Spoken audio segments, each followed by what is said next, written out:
It's really nice to win the delegates with the votes. Nobody should take delegates and claim victory unless they get those delegates with voters and voting. And that's what's going to happen. And you watch, because the people aren't going to stand for it. It's a crooked system. It's a system that's rigged. And we're going to go back to the old way. It's called you vote and you win. Donald Trump sending a message to the RNC after his huge win in his home state right here in New York. So should the RNC and delegates listen and vote for Trump in the event of a contested convention? Let's talk to Fox News legal analyst Peter Johnson Jr., who joins us here outside on the curvy, cold couch. Good morning. Well, the answer to that question is it depends if the bosses are going to let them on the second and third ballot. That having been said, we see a phenomenon in Donald Trump that we haven't seen in American history before, and certainly not in the Republican Party. Now, I'm not endorsing Donald Trump. I've agreed and I've disagreed with Donald Trump. Yeah. But here's the issue.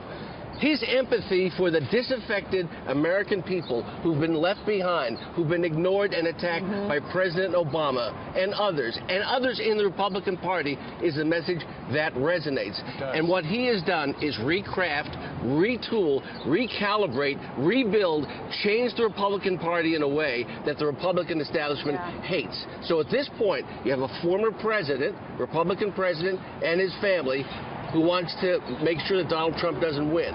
Mitt Romney, John McCain, because he's attacked all these people. They don't want him to win. They're the establishment. But Donald Trump saying last night, I have a huge percentage of the American people.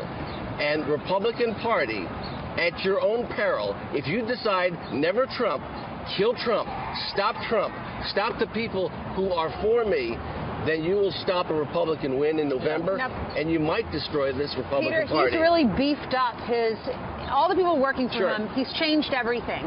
People like Donald for who he was. Now he's pulling in some of the guys that did run the establishment to help him with his campaign. Is that going to help him or hurt him? That's a great point, because he's had his lunch eaten on some of the delegate issues in Wyoming, in other places.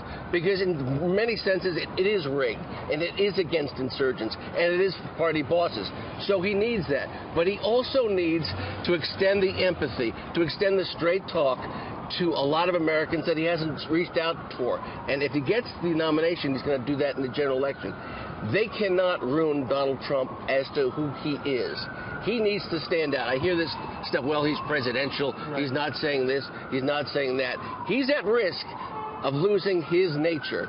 So whether it's tweeting, whether it's outrageous statements, whether it's straight from the hip, whether it's something channeling the American people, he needs to stay with that in order to win. He's got to because find that balance. If they make him the ghost of who he is, he will lose.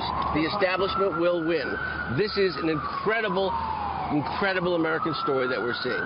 It really is. Peter Johnson Jr. joining us here at 48th and 6th Avenue as an ambulance goes by. Is that a lawyer reference? That's not right. No, that's an actual ambulance. That's not right. That's an ambulance. That's not right.